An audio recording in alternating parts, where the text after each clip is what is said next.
Hello, people of the internet. Ian Altazar, the Freedom Astrologer here. And I'm coming to you with another video, with another daily general astrological update. And if you haven't watched the previous episode, this is where I give the general indication of the current moment, what's going on, what's happening inside of us, sometimes what's happening outside of us, why things are as they are, and sometimes, things to come as well. This is not a personal chart reading, this is a general influence that's influencing our planet right now. So if it doesn't exactly apply to you, then it's because your chart and you as a being, as a cosmic being, are influenced in different ways all the time. But you should, in general, at least everyone should feel and understand these things that I'm about to speak about. So next to me you can see the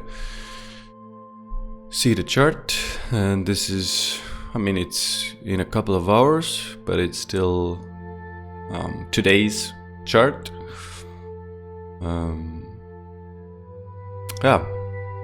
Let's dive into it. So generally we're lacking a little fire energy. The only noticeable planet, or let's say star, or a cosmic body that's in fire is the sun. Luckily it is in Aries, so it is strong, but this is a bit of a, not a conflict, but the Aries sun wants us to initiate things, wants us to start new things, wants us to move and do action. There's still quite a bit of earth for us, meaning we have 3 planets in earth signs, and one of them is Jupiter, so it is a bit of a big influence. Now, with these forces combined, or these energies combined, and I've noticed this recently very, very profoundly in my own life and in the lives of others, there's still a kind of a feeling of, okay, I know I want to start new things, and I feel like the power and I feel the initiative to start new things and to begin new things. But there's like this Capricorn energy is grounding us a little, and it's not so, let's say, you shouldn't just jump without knowing. In my view, when there's so much earth, usually it is a little better to build the foundations and make a plan and then take action. Especially when we can see, there's a red line. The red line, if you haven't watched my videos, is a more of a difficult aspect, and it's between the sun, the symbol of the sun, and Jupiter and Pluto. So this is an applying aspect, which means things to come. So they're going to be in an exact square in about 8 days from now. And this means, again, when it's Pluto, we can always speak about transformation and crisis. And when it's the sun, it's our creative potential, our creative desire, our will. And when Pluto and Sun are in a square, there it's a bit of a difficult combination. It seems like we're losing our power, or we might even feel powerless deep within, to create things. And as of now, we're in a place of confinement. We're locked in to our homes, basically, most of us, and a large portion of us. And this can make us feel, powerless inside. Okay, what can I create? I have this desire and will to create, but I cannot create exactly. I can create some things, but I can't really go outside and start doing things. So there's definitely a feeling of restlessness and the powerlessness with that energy. And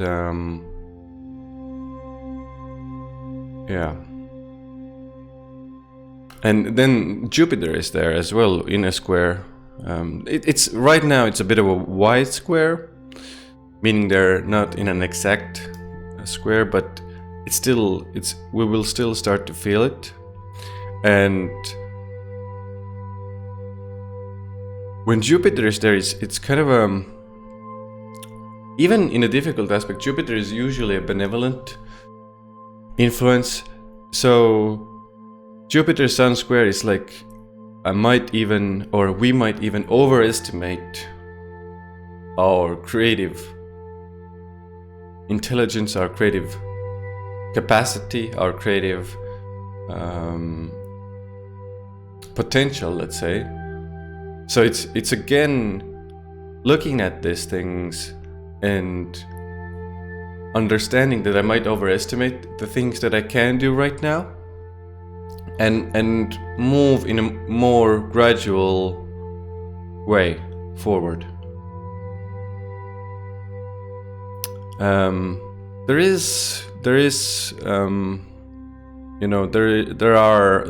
are planets in cardinal signs. Cardinal sign basically means more action-oriented, again starting things. We have Sun, Jupiter, Pluto, and we have, what do we have here? We have Rahu and Ketu. Okay, so basically we have 3 planets in cardinal signs, and and 2 of them are very, very, let's say, important. Although they are important, just Sun and Jupiter are usually considered more benevolent. Pluto might not be, although there is a hidden benevolence there.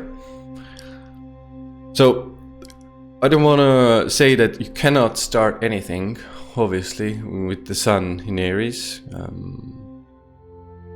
There are creative forces and energies flowing through you. It's an okay time to start, but again, use that groundedness, or remember that groundedness that I have been speaking about when you do those things, and do your best to evaluate situations in a balanced way. Yes, I think that's it for now for those aspects and influences. So the moon, I always talk about the moon in a lot of my videos, but in these daily videos especially, it's very important, because in my experience and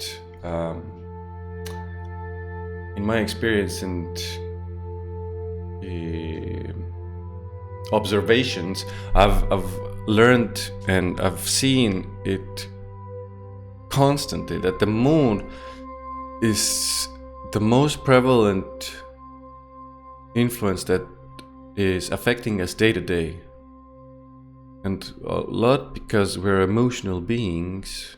A lot of our being is emotional, and the moon is our emotions, our feelings, our intuition, our intuitive life. And even if you want it or not, the moon or the feelings and the emotions play a big role in your life. Even if you suppress them, they will still play a big role in your life. So this is why moon is so important.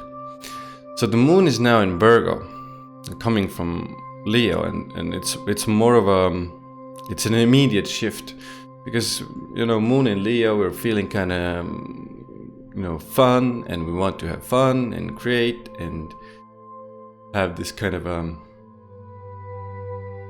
more of an enjoyment kind of desire in our beings, and maybe to creatively express ourselves.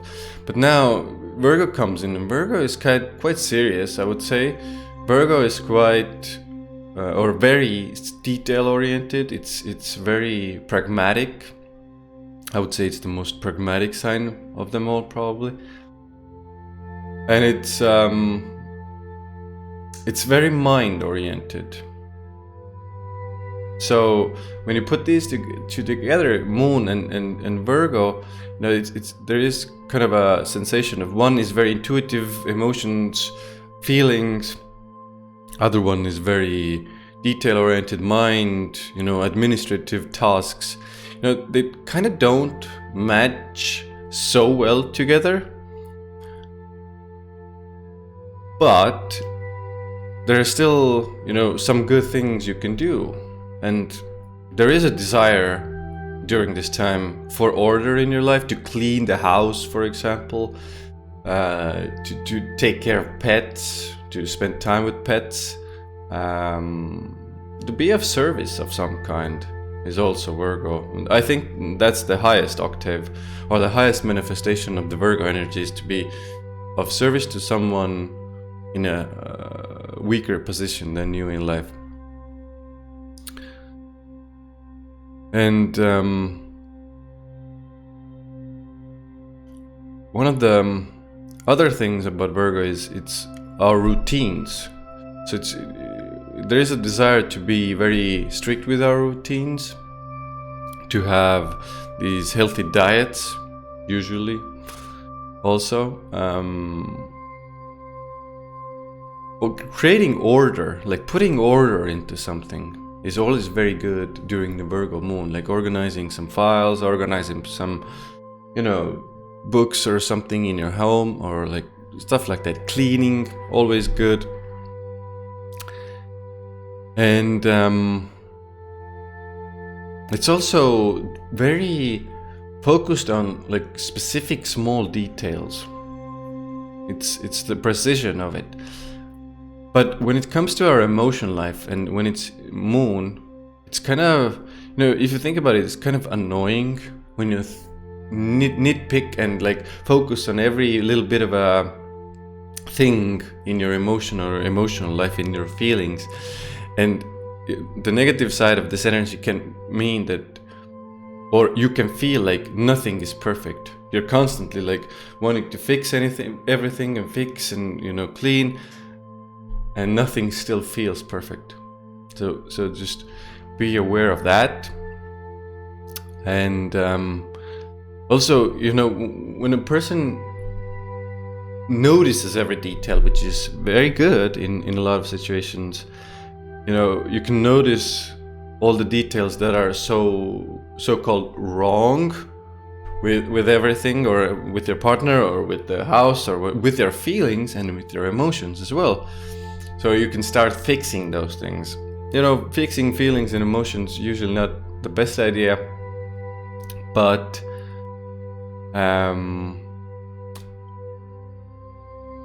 be aware of being too critical of yourself and of others as well. And if you start noticing that, you can always go to, spend time with your pets, do a little act of service here and there. This is a good way of channeling that Virgo energy. So now, Venus just moved into Gemini from Taurus, so from Earth to air. When it's in Venus, or when Venus is in Gemini, it's kind of a social butterfly. I'm here, I'm there. I talk with that friend, I talk with that friend. I'm not really there when I talk with them. So there can be a bit of a feeling of people not maybe paying attention totally.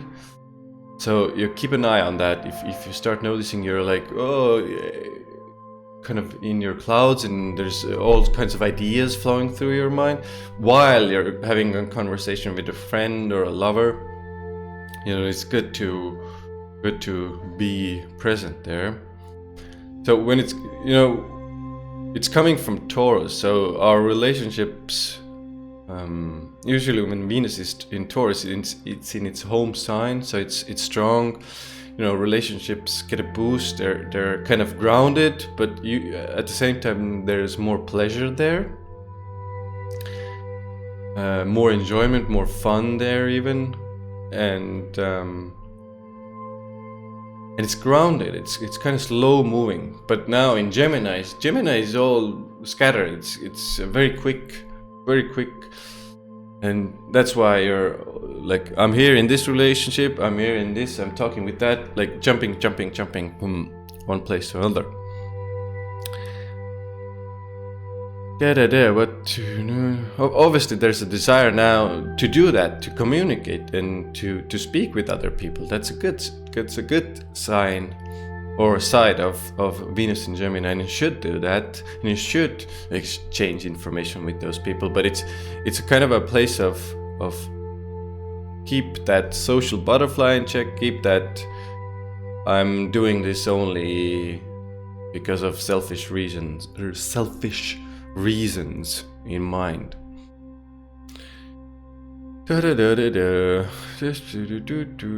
I'm just looking at my notes.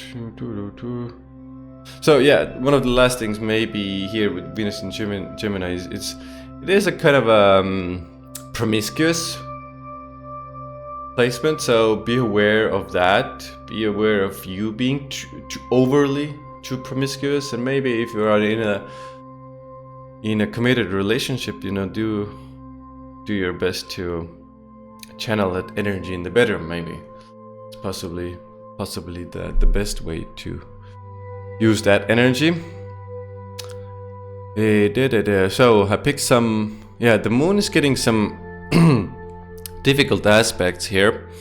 So moon and Venus are in a square.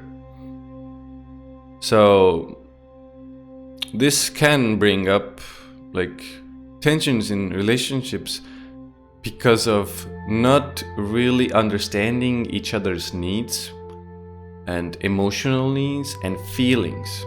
This is one big part of this square, because moon is feelings, moon is emotions, Venus is our relationships. I don't want to say or sound too negative, but it is a kind of a, like, I feel this and you feel that, but we don't understand each other and what we feel. So there can be a need for discussing those needs and emotions with each other in the relationship. I think it's a good time to do it as well when Venus and Gemini, like, talk about it, talk and speak about it. Speak about it openly and truthfully. Gemini can be a bit of a twister of things, a trickster. So, yeah. Or yeah, another way this can play out is like a emotional dissatisfaction of your looks,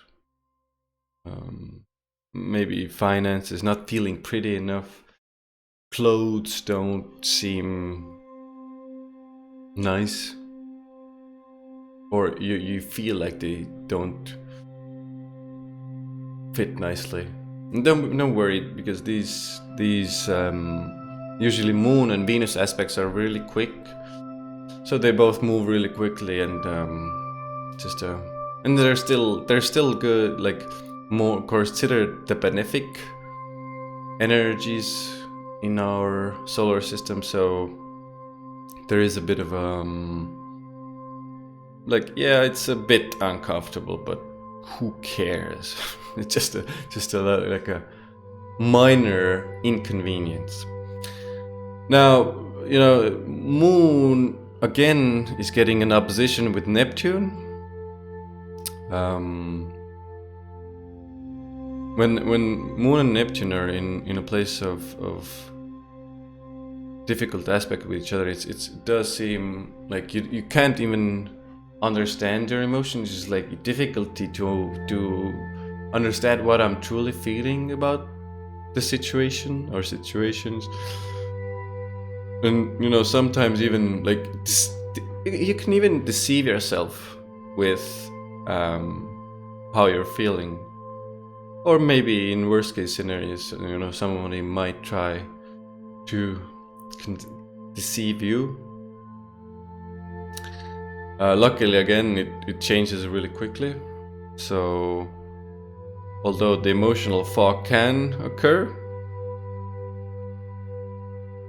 just do your best to understand that this is just a couple of day kind of deal, and it will pass and better things will come. So, not to be all doom and gloom, Moon is receiving support from Uranus. That's that blue line there between the Moon symbol and the symbol in the ninth, in the number 9 place. Hope you understand. This is called a house, but I don't want to focus on houses right now. It's the symbol. It's the weird, like an antenna kind of symbol, I guess. So trine with Uranus.